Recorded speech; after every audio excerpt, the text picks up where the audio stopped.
Le Conseil des ministres s'est réuni en session ordinaire, le mercredi 15 décembre 2021, dans sa salle de délibération au palais de Kouloubas sous la présidence du colonel Assimi Goïta, président de la transition, chef de l'État. Sur le rapport du ministre des Affaires étrangères et de la coopération internationale, le Conseil des ministres a adopté 1. Des projets de texte relatifs à la ratification de l'accord de financement Mourabaha, signé le 4 novembre 2021, entre le gouvernement de la République du Mali et la Société internationale de financement du commerce, pour l'achat de produits relatifs à la sécurité alimentaire et à leur vente à la République du Mali.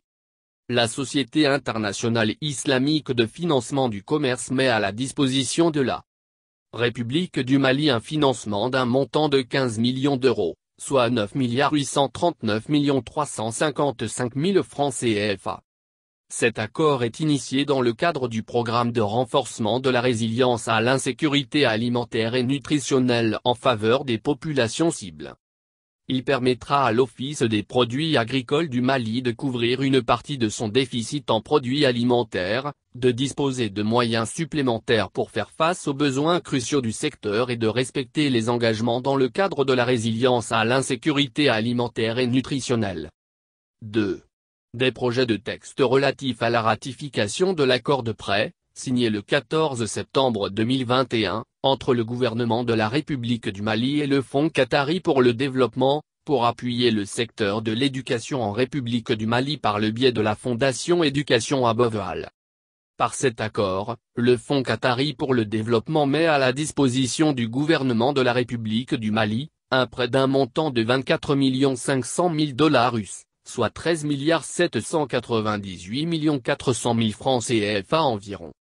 La signature de cet accord de financement s'inscrit dans le cadre de la mise en œuvre du programme pour l'éducation des enfants hors école qui couvre toutes les académies d'enseignement du pays et concerne 596 597 enfants non scolarisés, en âge d'aller à l'école primaire dont au moins 50% de filles.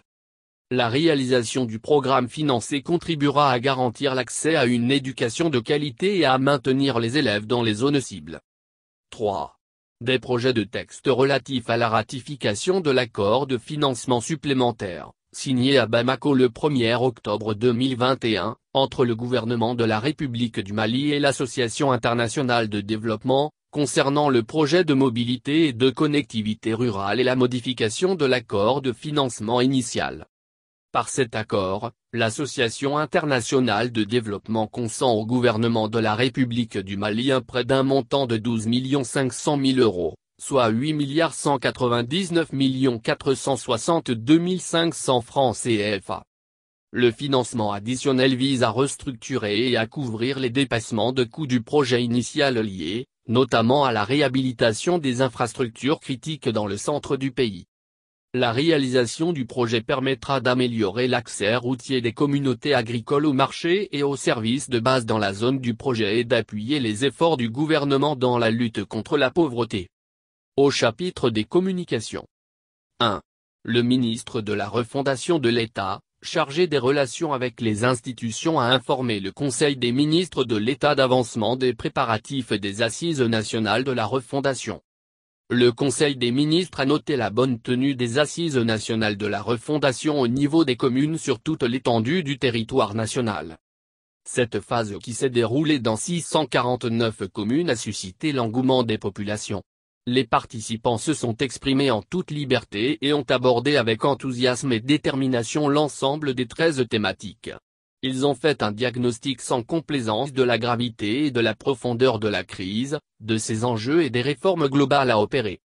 Le président de la transition, chef de l'État, tout en déplorant la non-tenue des assises dans les communes de certaines régions, a invité l'ensemble des couches sociales à participer aux prochaines étapes du processus des assises nationales de la refondation en vue de proposer un nouveau pacte national de stabilité sociale, politique, sécuritaire et économique.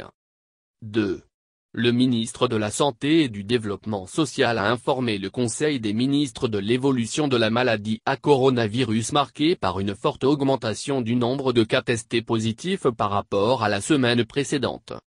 Le président de la transition, chef de l'État a réitéré son appel au respect strict des mesures de prévention et de lutte contre la maladie.